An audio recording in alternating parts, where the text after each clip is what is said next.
আজকের ক্লাসে আমরা ডিফারেনশিয়াল পিস রেট সিস্টেমের প্রবলেম সলভ করব।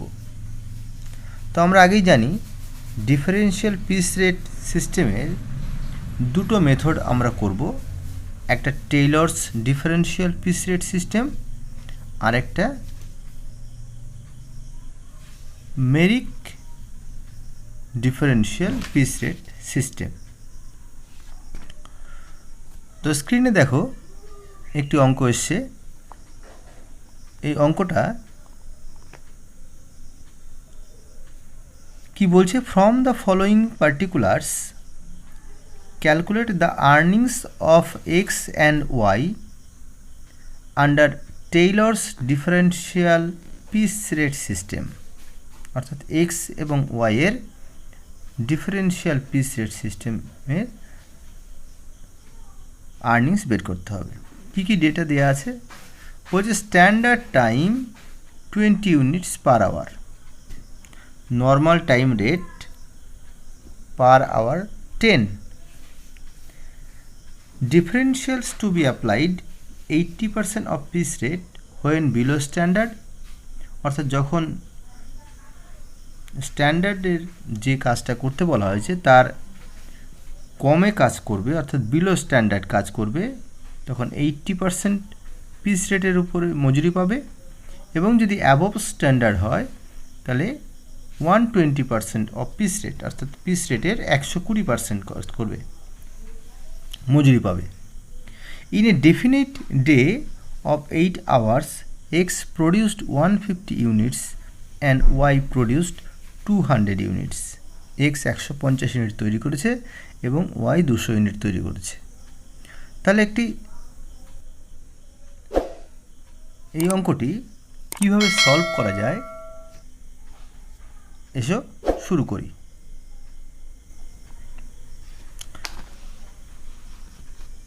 আমি একটা ছক তৈরি করেই রেখেছি। Computation of earnings of X and Y, এই দুজনের কম্পিউটেশন অফ আর্নিংস তৈরি করতে হবে। তাহলে এখানে স্ট্যান্ডার্ড প্রোডাকশান পার ডে কত, 8 hours, অর্থাৎ স্ট্যান্ডার্ড টাইম হচ্ছে 8 hours। আমরা কী কী ডেটা দিয়েছি আমরা সেই ডেটাগুলো একটুখানি লিখে নিই। দেখো কী কী ডেটা দিয়ে আছে। স্ট্যান্ডার্ড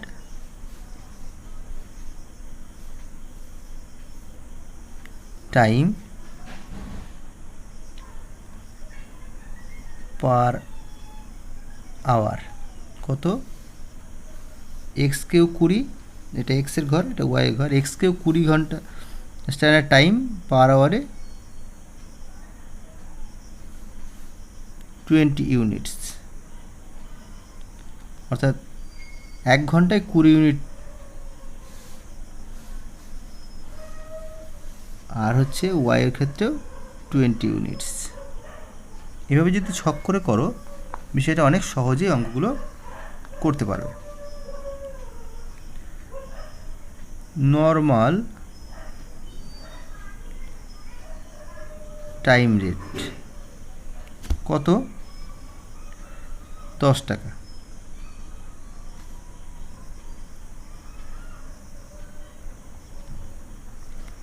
তাহলে স্ট্যান্ডার্ড প্রোডাকশান আমাদের বের করতে হবে।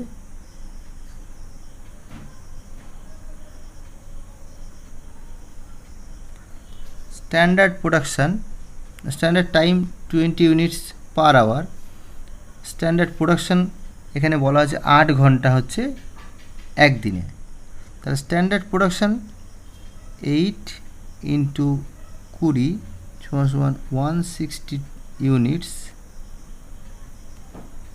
এক্ষেত্রেও তাই, 8 × 20 160 units.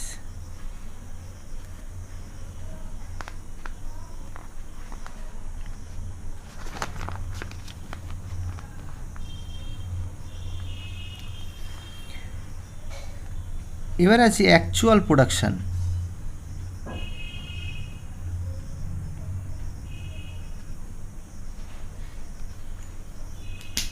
Actual production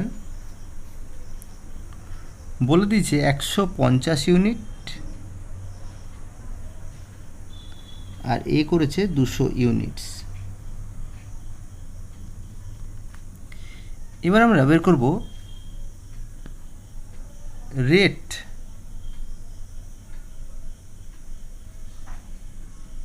per piece. Rate per piece কীভাবে বের করব? এক্ষেত্রে দেখো 1 ঘন্টায় দিয়েছে 10 টাকা, এই যে এখানে 1 ঘন্টায় 10 টাকা, আর 1 ঘন্টায় তৈরি করতে হবে 20 ইউনিটস, অর্থাৎ 10/20 =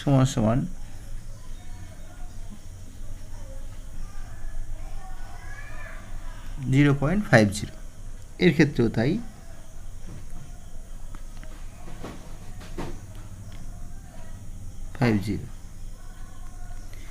এই হচ্ছে আমাদের ডেটা। এবার আসি আমরা অ্যাজ পার টেইলর সিস্টেমে। দেখো স্ট্যান্ডার্ড প্রোডাকশন 160 ইউনিট, আর এক্স তৈরি করেছে 150 ইউনিট।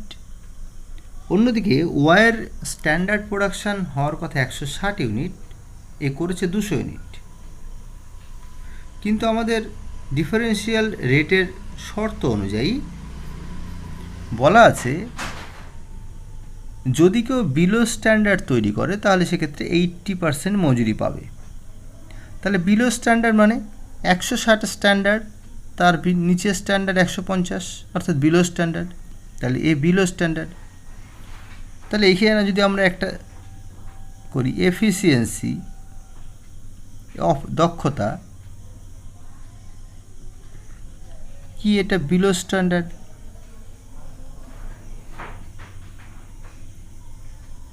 কেন বিলো স্ট্যান্ডার্ড? কারণ 160 ইউনিট তৈরি করতে বলছে, 150 ইউনিট তৈরি করতে বলছে, পেরেছে। আর একে 160 তৈরি করতে বলেছে, কিন্তু 200 ইউনিট তৈরি করেছে। তাহলে এ কি অ্যাবভ স্ট্যান্ডার্ড।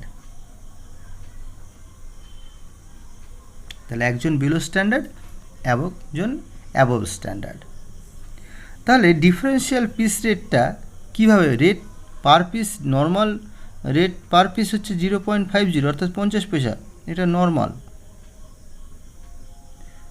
তাহলে ডিফারেন্সিয়াল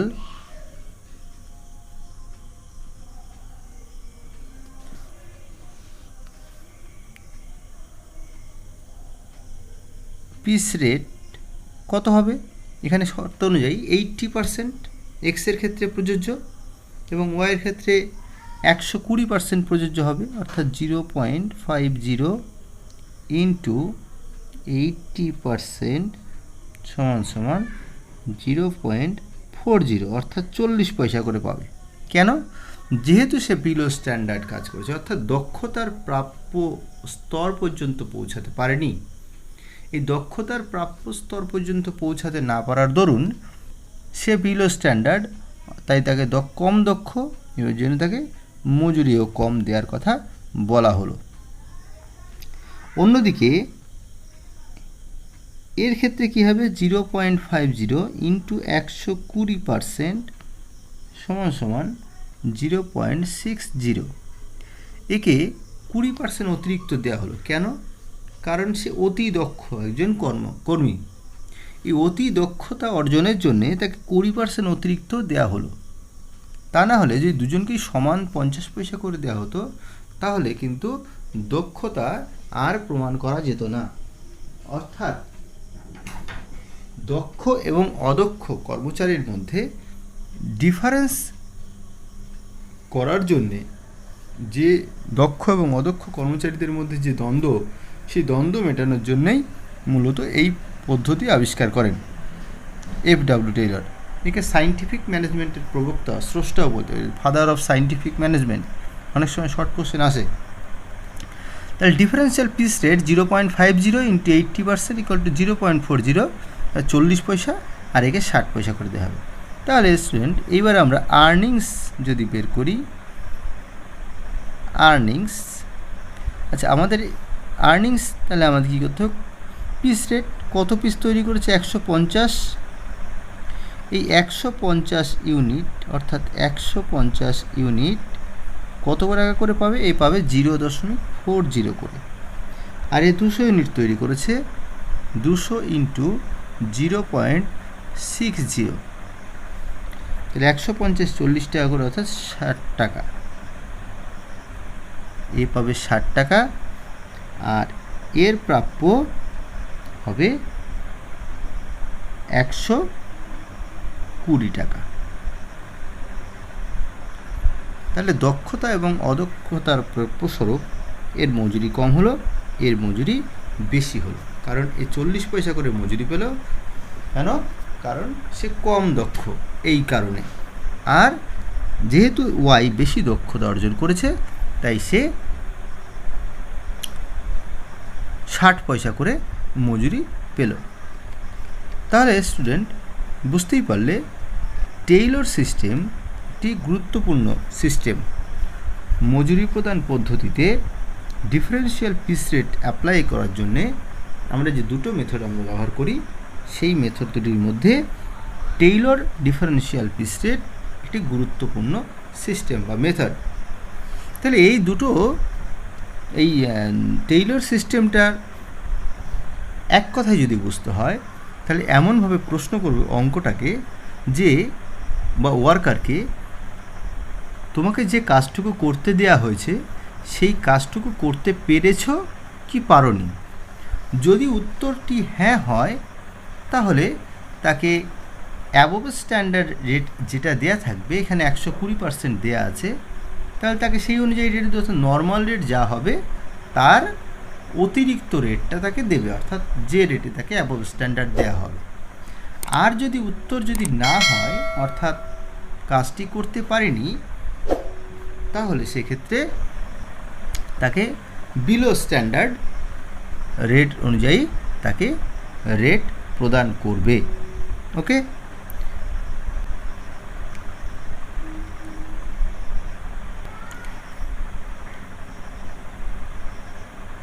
এবারে আসি আমরা merit differential piece rate system. এক্ষেত্রেও একটা অঙ্কের মধ্য দিয়ে আমরা বিষয়টা করার চেষ্টা করব।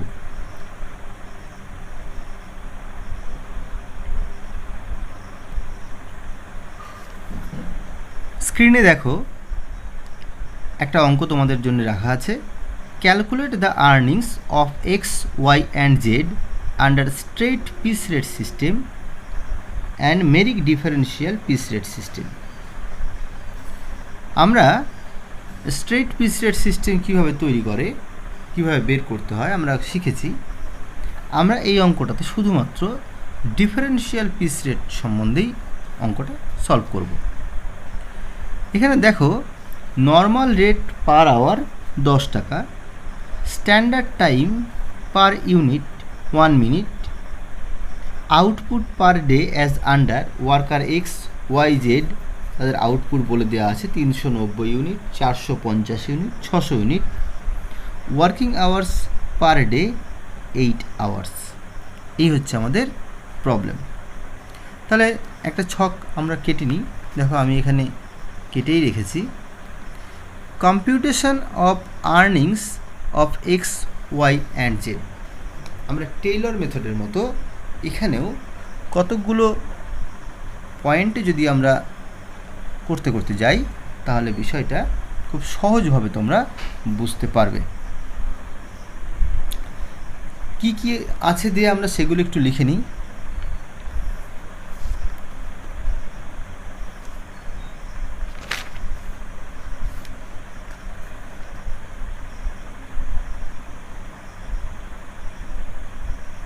নর্মাল রেট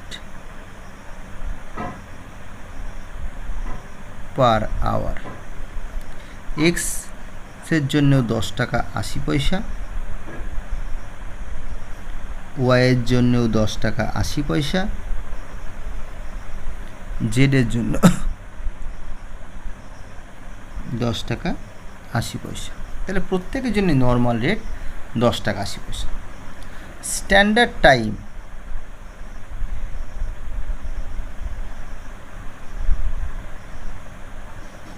পার ইউনিট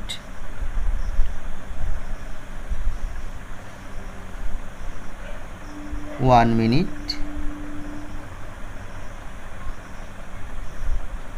1 minute, 1 minute। তাহলে প্রত্যেকের জন্যই তাহলে 1 minute 1 minute 1 minute standard time. Working hour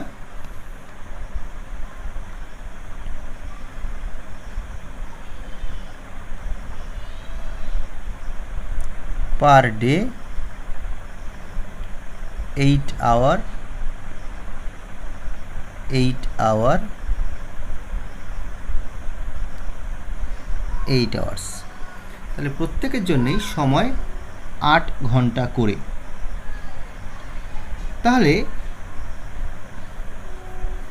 1 ঘন্টায় মজুরি 10 টাকা 80 পয়সা।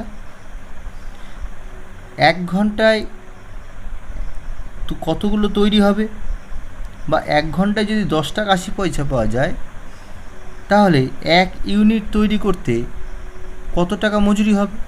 তাহলে আমরা নর্মাল পিস রেট বের করি। নর্মাল পিস রেট কত হবে? আচ্ছা, নর্মাল পিস রেট বের করার আগে আমরা স্ট্যান্ডার্ড আউটপুট পার আওয়ার বের করে নিই। স্ট্যান্ডার্ড আউটপুট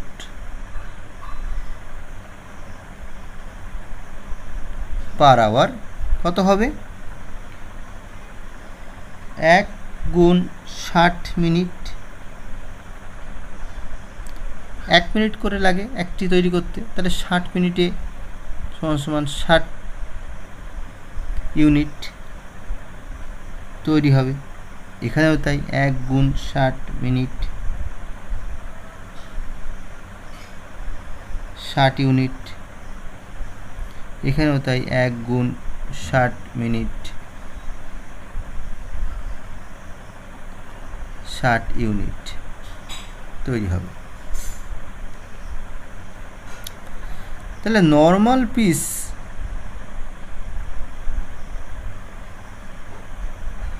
রেট কত হবে? তাহলে 1 ঘন্টায় যদি 10 টাকা 80 পয়সা পাওয়া যায়, তাহলে 60 পিস তৈরি করলে 10 টাকা 80 পয়সা পাওয়া যাবে। তাহলে 1 পিস তৈরি করতে কত হবে? 10 টাকা 80 পয়সা বাই 60 সমান সমান ক্যালকুলেটর করো 0.18। একই রেট হবে প্রত্যেকেরই, কারণ কিছু আলাদা বলা নেই। 0.18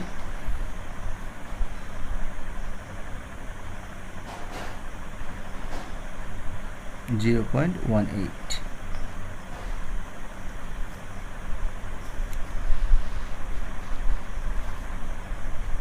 এবারে আমরা মেরিক ডিফারেন্সিয়াল পিস রেট অনুযায়ী আমরা জানি মেরিক এর ডিফারেন্সিয়াল পিস রেটের শর্তগুলো কি বলা ছিল। এফিসিয়েন্সি বের করতে বলা হয়েছে। এফিসিয়েন্সি যার যেরকম সে সেই অনুযায়ী পাবে। এফিসিয়েন্সিটা কীরকম ছিল? যদি 83% পর্যন্ত এফিসিয়েন্সি লেভেল হয় তাহলে নর্মাল ওয়েজেস রেট। যদি 83 থেকে 100% হয় তাহলে 10% নর্মাল ওয়েজেসের অতিরিক্ত, এবং যদি 100%-এরও অ্যাবভ কাজ করে থাকে তাহলে 130% অফ নর্মাল ওয়েজেস। তাহলে অ্যাকচুয়াল আউটপুট কত তৈরি করছে পার ওয়ার্কার সেটা দেখে নিই। এবার অ্যাকচুয়াল আউটপুট 390 ইউনিট, এ 450 ইউনিট, আর এ 600 ইউনিট। তাহলে এফিসিয়েন্সি আমরা এবার বের করি। এফিসিয়েন্সির আমরা সূত্রটা জানি,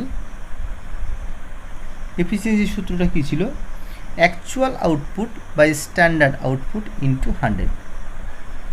তাহলে অ্যাকচুয়াল আউটপুট কত? 390। স্ট্যান্ডার্ড আউটপুট কত? স্ট্যান্ডার্ড আউটপুট পার আওয়ার আমরা বের করেছি 60। ক ঘন্টায়? 1 ঘন্টায় 60 হলে 8 ঘন্টায়, তাহলে 60 ইন্টু 8 সমান সমান 390/480। এক্ষেত্রেও 450/60 গুণ 8, 450/480, 600/60 ইন্টু 8 সমান সমান 600/480 সমান সমান কত পার্সেন্ট? ক্যালকুলেটারে করো। দেখো আমি করে রেখেছি 81.25%,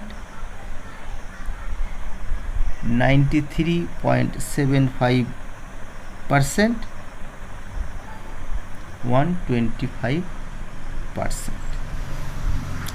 তাহলে এই অনুযায়ী দেখো এ মেরিকের সূত্র অনুযায়ী এ 83%-এর কম কাজ করেছে, এ ওয়াই 83 থেকে 100%-এর মধ্যে কাজ করেছে, এবং জেড ওভার 100% কাজ বা অ্যাবোভ 100% কাজ করেছে। তাহলে under state piece rate system, under Mirik differential piece rate system অনুযায়ী তাদের রেটটা কী হবে? তাদের রেটটা কী হবে এটাই হচ্ছে আমাদের বিষয়। তাহলে ডিফারেন্সিয়াল পিস রেট প্রত্যেকেরই আলাদা হবে। তাহলে আমরা লিখি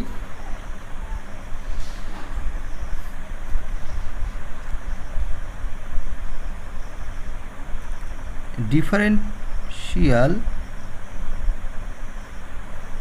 পিস রেট অনুযায়ী ডিফারেন্সিয়াল পিস রেট আমাদের কত ছিল? 18 পয়সা। Normal piece rate 81.25। তাহলে এ কী পাবে? এ নর্মাল রেটই পাবে। তাহলে এর ক্ষেত্রে কী লিখব? Normal rate. নর্মাল যে রেট সেই রেটই পাবে।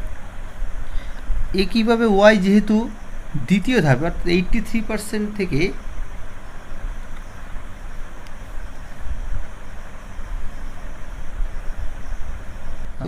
110% of normal rate, 120% of normal rate. তাহলে এই নর্মাল রেট, এই 110% অফ নর্মাল রেট, এই 120% অফ নর্মাল রেট। কেন? যেহেতু এ 83% পর্যন্ত কাজ করেছে, এই 83% থেকে 100%-এর মধ্যে কাজ করেছে, আর এ এফিসিয়েন্সি ওভার 100%, অ্যাবোভ 100%, তাই সে 20% অতিরিক্ত পাবে। তাহলে রেটটা কী হবে? 0.18 ইন্টু 110% সমান সমান 0.198। এর ক্ষেত্রেও 0.18 ইন্টু 120% সমান সমান 0.216। এই হচ্ছে আমাদের রেট। তাহলে আর্নিংস এই under differential Mirik system, differential piece rate under Mirik system অনুযায়ী আর্নিংস হবে কি? কত পিস তৈরি করেছে? 390 ইন্টু ডিফারেন্সিয়াল পিস রেটের নর্মাল রেট এটা, তাহলে 390 ইন্টু 0.18। এর ক্ষেত্রে 450 ইন্টু 0.198 আর এক্ষেত্রে 600 তৈরি করেছে ইন্টু 0.216। ক্যালকুলেট করো, দেখো আমি করেছি 70.20, 89.10, 129.60। এই হচ্ছে আমাদের আর্নিংস। তার স্টুডেন্ট বোঝা গেল যে এই ক্ষেত্রে মেরিট সিস্টেমে এফিসিয়েন্সিটাই বেস্ট বের করতে হবে। টেলরের ক্ষেত্রে দুটো বিষয় ছিল, বললাম যে কাজটা করতে পেরেছে কি পারেনি। যদি পারে তাহলে 100%-এর অতিরিক্ত 120%, যদি না পারে তাহলে তাকে কম মজুরি দিতে হবে 80%। আর মেরিকের ক্ষেত্রে একটা ন্যূনতম মজুরি তাকে দেওয়া হলো নর্মাল রেট। কত পার্সেন্ট? 83% মধ্যে যদি কেউ, অর্থাৎ 10%ও যদি কেউ কাজ করতো তাকেও নর্মাল রেট দেওয়া হবে। অর্থাৎ 83%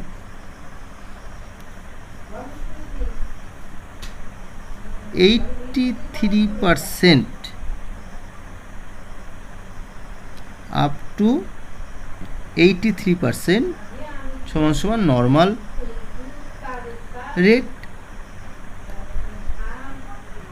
83 থেকে 100 এই পার্সেন্ট পর্যন্ত 110% অফ নর্মাল রেট। আর অ্যাবভ 100% যদি হয় সেক্ষেত্রে 120% অফ নর্মাল রেট। এটা সূত্র মেরিক।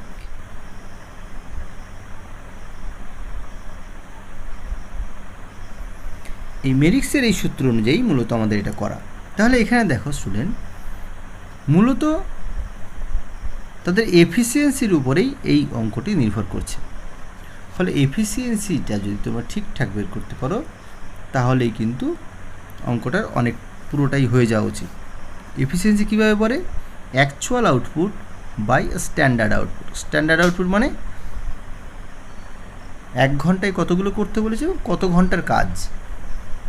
তাহলে এক্ষেত্রে 1 ঘন্টায় 60টা তৈরি হবে, 8 ঘন্টার কাজ। তাহলে actual output by standard output, actual output by standard output equal to efficiency. এই অ্যাকচুয়াল এখানে একটা 100 বসিয়ে দাও, নাহলে পার্সেন্টেজ বিষয়টা দাঁড়ায় না।